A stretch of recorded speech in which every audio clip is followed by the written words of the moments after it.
Bonjour à toutes et à tous et merci d'être à notre écoute pour cette émission exceptionnelle co-animée par le service jeunesse de Valenton et la bibliothèque municipale. Pour sa toute première rencontre à l'occasion de la sortie de son livre autobiographique Les liens sacrés, je suis Mafia Cafri, paru aux éditions Face Cachée et préfacé par Kerry James.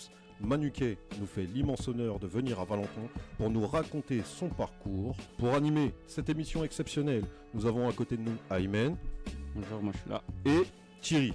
Bonjour à tous. Bonjour, et à toutes. bonjour. Bonjour Manu. Salut. Alors Manu est un membre fondateur du collectif Mafia Cafri avec Kerry James, Ruff, DJ Mehdi, Carlito, Intouchable, 113. Collectif mythique du rap français, originaire du Val-de-Marne, la Mafia Cafri a bercé et marqué des générations d'auditeurs. Les membres de la Mafia ont produit des titres phares, devenus pour certains des classiques, voire des hymnes. Dans son livre Les liens sacrés, je suis Mafia Cafri, Manuquet raconte comment l'aventure a commencé à une époque où le rap en France n'en était qu'à ses balbutiements. En 1991, le jeune Manuquet, entre galères familiales et scolaires, se réfugie dans cette musique qui transformera sa vie et celle de ses acolytes à jamais. Le rôle de Manuquet au sein de la Mafia Cafri a été déterminant à la fois comme producteur musical et réalisateur des différents albums des membres du groupe. Chaque mercredi, un petit jeune vient le voir à la MJC d'Orly, il s'agit de Kerry James. Manuquet le prend sous son aile et monte le groupe IDLJ. Il rencontre peu après Ruff, qui lui fait un rap à l'arrière du bus entre Porte de Choisy et l'aéroport d'Orly. Dans Les liens sacrés, Manuquet évoque sa rencontre avec celui qui sera son ami et son acolyte musical, DJ Mehdi, décédé malheureusement en 2011. Il y raconte également en détail les créations musicales, les séances studio et bien d'autres secrets de fabrication des morceaux et des albums qui ont fait l'histoire de la Mafia. L'indépendance de ton, la sincérité et la démarche artistique et leur passion inépuisable ont su trouver un écho chez une partie de la jeunesse française. L'occasion est donnée ici à ce pilier du rap de raconter l'aventure musicale de l'axe Orly-Choisy-Vitry, loin des fantasmes et des clichés qui entourent ce collectif à la réputation sulfureuse. Ce livre rappelle que la Mafia Cafri est avant tout une histoire de liens sacrés. Le témoignage de Manuquet apporte une pierre indispensable à l'édifice de l'histoire du rap en France. Mais en parallèle du rap, Manuel Coudray, Manuquet, s'est également fait un nom dans le monde du basket, son autre passion depuis bientôt 30 ans. Il a joué à l'AS Orly, le club de sa ville, comme meneur de jeu jusqu'en N3, puis a connu sa première expérience de coach en menant son équipe jusqu'à l'excellence région. Il est passé ensuite par Hermont en Régional 2, puis Paris Academy également en R2, avant de rebondir du côté de l'Alert Juvisy en N2, où il a œuvré en tant qu'assistant en charge du développement individuel. Ces dernières années, Manuquet a obtenu le certificat de qualification professionnelle au Krebs de Strasbourg, puis a validé son diplôme de préparateur physique à l'INSEP. Il s'est engagé aujourd'hui avec le stade de Vanves, et nous avons la chance et l'honneur aujourd'hui de le recevoir à Valenton. Merci, super l'introduction, super. Là je vais lancer le petit son comme je te l'avais dit. Yes. Ça te rappelle quelque chose? Yes. La route est longue, produit par DJ Mehdi. La route est longue, nouveau max, nouvelle version, DD1 1996, yo, l'auditif, ça passe comme ça. La route est longue, nouveau max, nouvelle version, DD1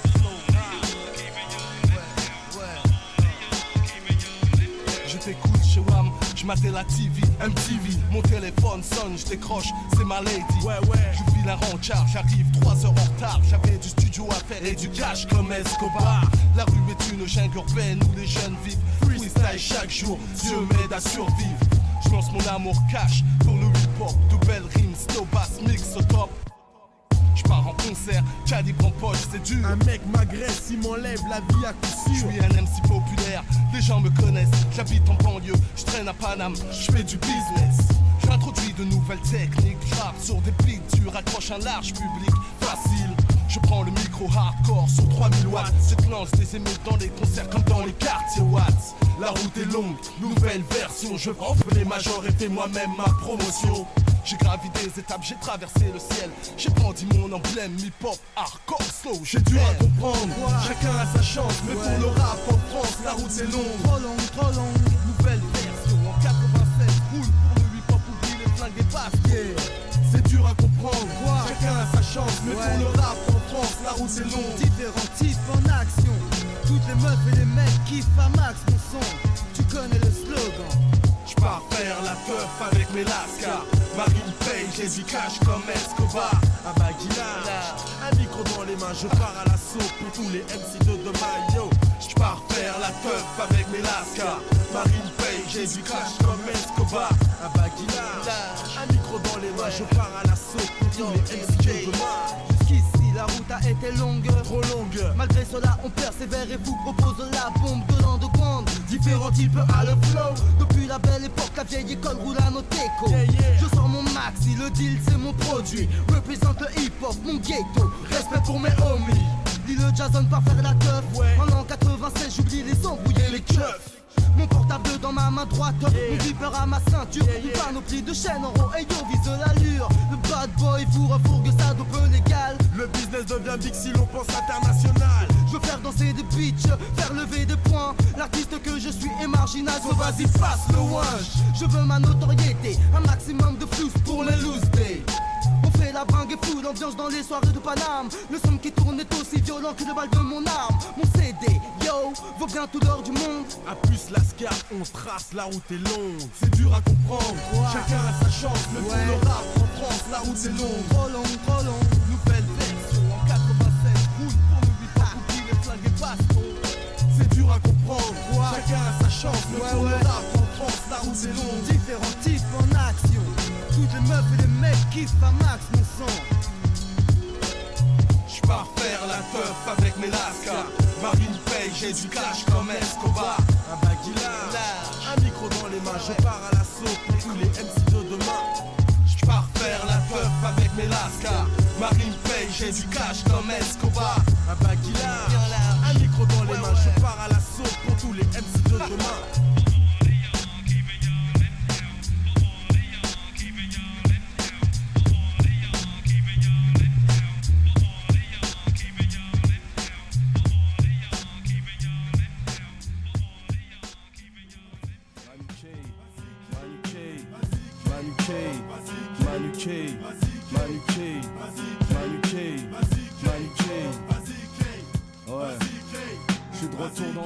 On est toujours en présence de Aymen, Thierry, pour parler du livre avec Manuké, Les liens sacrés. Je suis Mafia Cafri. Thierry.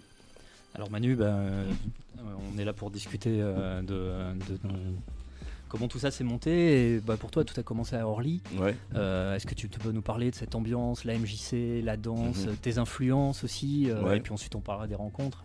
Bien avant tout ça, c'est une histoire qui démarre de la maison déjà par mes grands frères, où eux faisaient des après-midi dansantes des fois. Ils mêlaient ce jazz rock, la new wave, tout ça.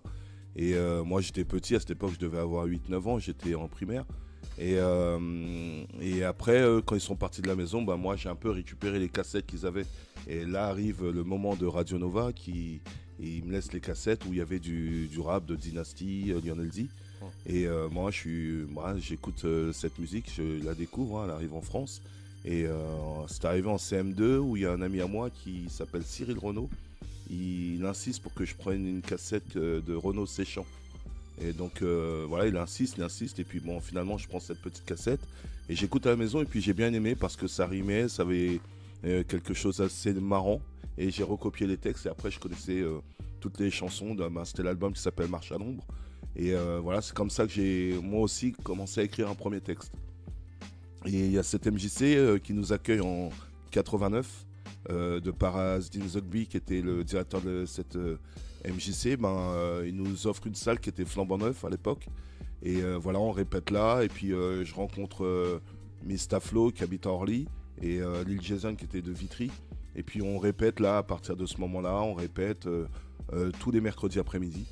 Ça a duré à peu près 6 mois comme ça. Et il y avait ces jeunes qui nous regardaient et nous on avait l'interdiction de faire rentrer les gens. Donc on répétait et puis on voit cette bande de jeunes à travers les rideaux et puis il y a toujours les mêmes. Et il faisait très froid et à un moment j'ai dit allez je vais les faire rentrer. Et dans ces mêmes jeunes, et c'est là que j'aperçois Kerry James à l'époque qui avait 11 ans. Et il me dit voilà, moi aussi je rappe. Et puis je dis vas-y, fais-moi un truc. Et puis il a fait un texte qui durait je sais pas combien de temps. Et puis je lui dis à partir d'aujourd'hui, tu viens tous les jours dans cette salle répéter avec nous. Et voilà, c'est là un peu la jeunesse de ce début du rap qui dure aujourd'hui depuis 30 ans. Voilà. Alors, tu parlais de DJ Dynasty, mais alors c'est vrai que vous enregistriez sur cassette des morceaux de Dynasty sur lesquels vous rappiez Exactement, ensuite. Parce que c'était très rare à l'époque d'avoir des instrumentaux pour répéter. Donc nous, on profitait même des disques qui passaient afin de répéter avec les différents disques qui passaient de New York, qui étaient Grandmaster Flash, 45 King, des trucs comme ça, des grands rappeurs à l'époque. Et donc là, il y a eu un moment aussi important, c'est l'atelier d'écriture de MC Solar. Qui était une belle rencontre, qui vient en 91, où il a été invité par ce même Asline à faire des ateliers d'écriture. Et puis nous, on était le seul groupe d'Orly. Et personne. Le groupe était déjà monté. Il y avait le poste idéal quand Kerry est arrivé dans cette salle. Et il y avait personne n'était intéressé à Orly, puisqu'on était le seul groupe, le rap commençait. Et puis les rendez-vous étaient à la Maison de la Musique, qui était une maison de la musique en plein milieu du quartier. Et puis monsieur Claude Mbarali, alias Solar, nous accueille là et puis nous fait découvrir un peu son art. Et c'est là qu'il commence à sortir son premier single qui était Bouge de là. Ouais. Et à partir de là, on a fait connaissance. Et puis l'amitié est venue et puis on échangeait autour de rôle, quoi. Ouais. Et puis c'est à partir de là que la rencontre avec Cut Killer et grâce à Cut Killer, la rencontre déterminante, personnelle, professionnelle avec DJ Mehdi. Voilà. Tu peux nous en parler ? Ouais, d'abord c'est une initiative de Dynasty qui connaissait Cut Killer. Et Mehdi, lui, avait 14 ans et faisait des après-midi déjà en tant que DJ dans les après-midi hip-hop. Et puis Dynasty, il était émerveillé par son talent. Et il a dit à Cut Killer, voilà, il y a un petit jeune qui fait du son, il n'est pas seulement DJ, mais il fait aussi des instrus. Et puis Cut Killer, il savait que moi, j'avais monté un groupe. Et Cut Killer, il m'appelle à la maison. À l'époque, c'était dur parce qu'il n'y avait pas encore la technologie, les portables, tout ça. Donc il m'appelle à la maison le soir. Et il me dit, voilà, il y a un petit jeune qui va t'appeler, il s'appelle Mehdi, il habite à Colombes dans le 92. Et lui, il est compositeur. Et puis nous, c'est ce qu'on recherchait à l'époque parce que peu de groupes avaient ses propres instrumentaux afin de rapper dessus. Et il m'appelle un soir, il me dit voilà, je suis Mehdi, j'habite à Colombes, j'ai 14 ans, je compose du son. Et il nous donne un premier rendez-vous qu'on n'a pas pu tenir parce que nous on était encore dans notre répète à la MJC, on laissait passer le temps.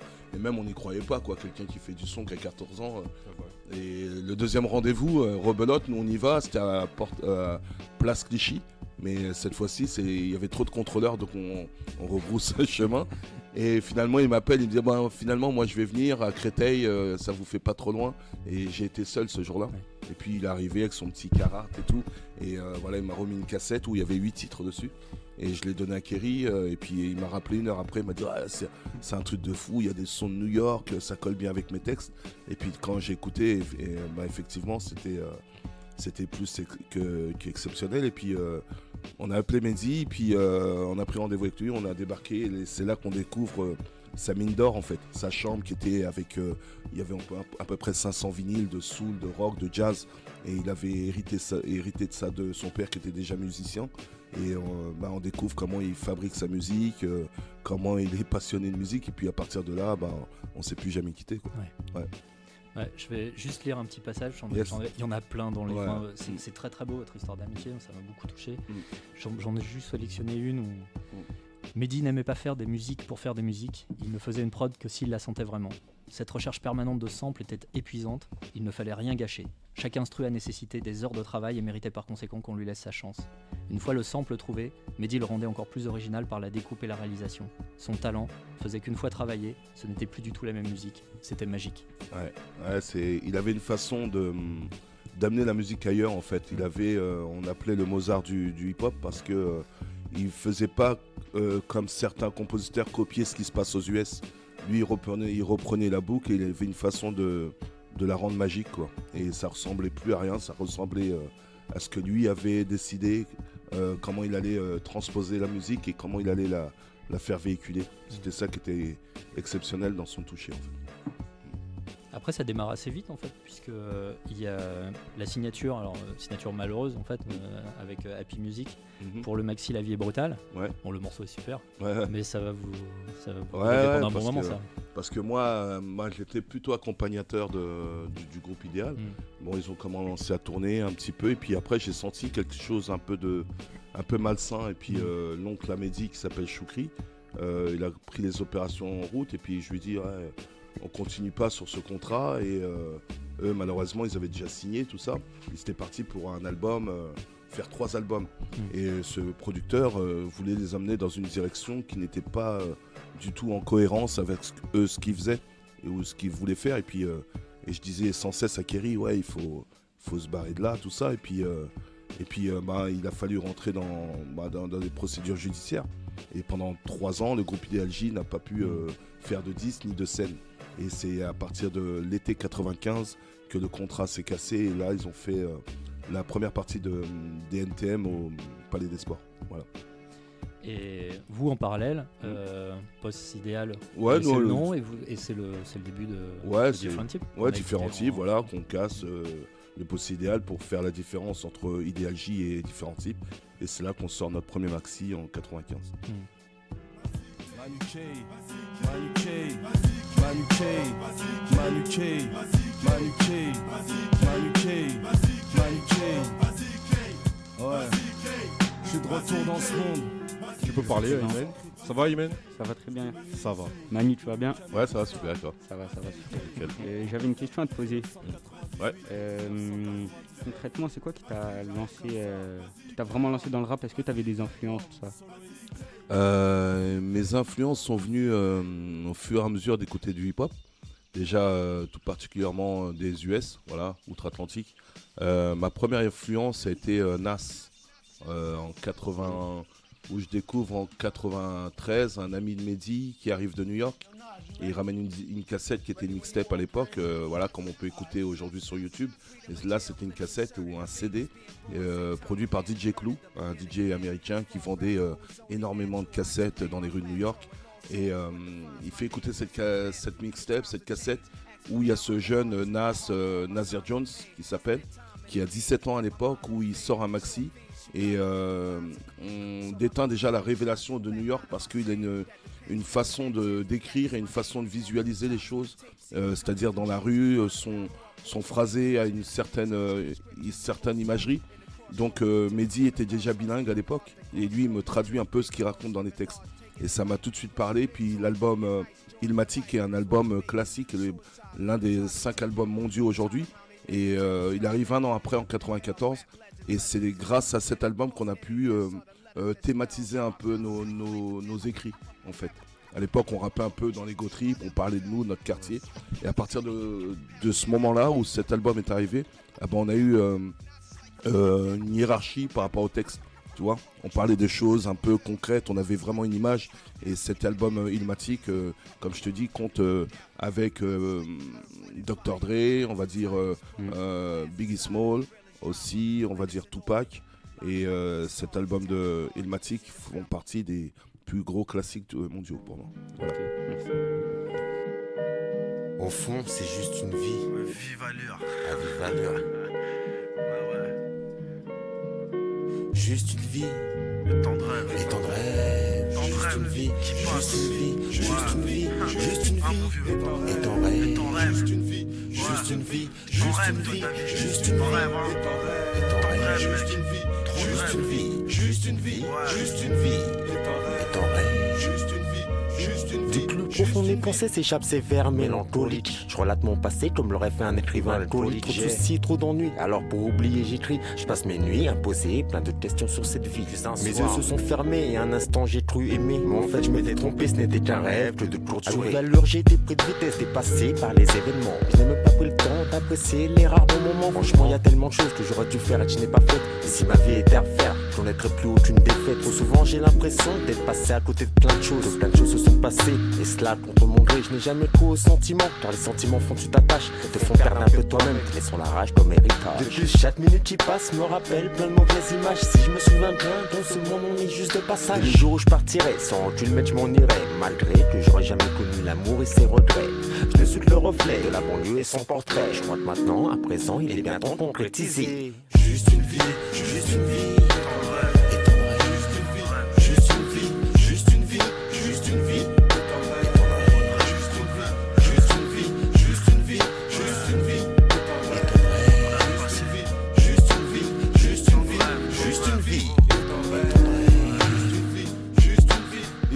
passe vite comme un chouara. Protège ton domicile pour pas finir dans le trou à rats. Les hommes sont comme des porcs puisqu'ils s'emballent. Fini le temps des couches culottes, maintenant c'est le gilet pare-balles. Comme dit Carlito, je tuerai 100 balles. Tu connais le refrain du pauvre, ouais je tape pas 100 balles. Tant que je rime, je rappe et puis je m'arrête plus. C'est comme ces flics qui tapent sur mes potes et qui s'arrêtent pas. Combien de personnes sont mortes d'accidents de moto?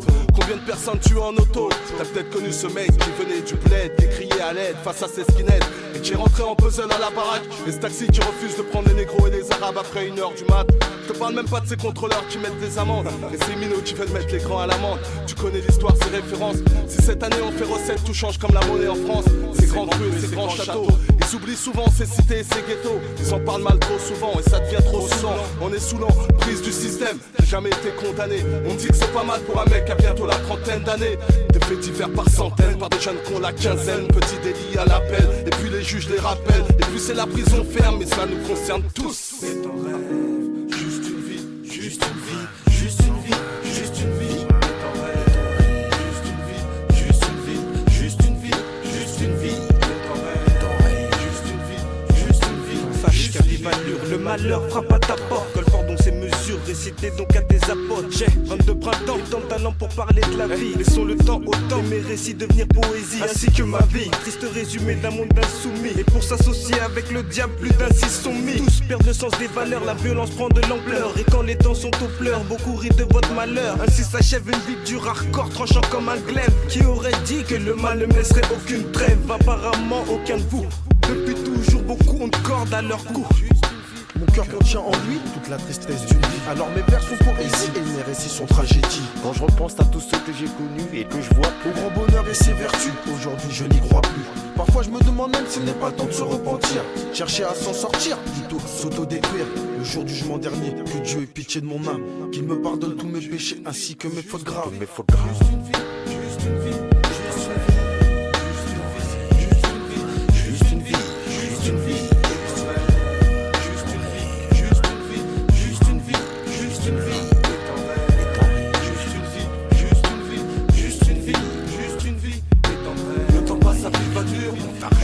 Tu connais la procédure.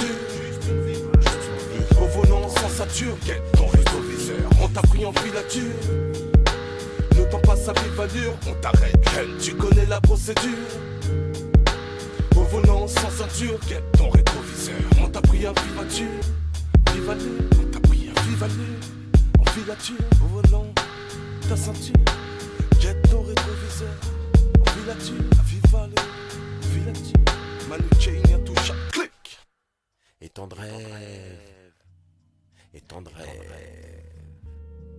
C'est juste une vie.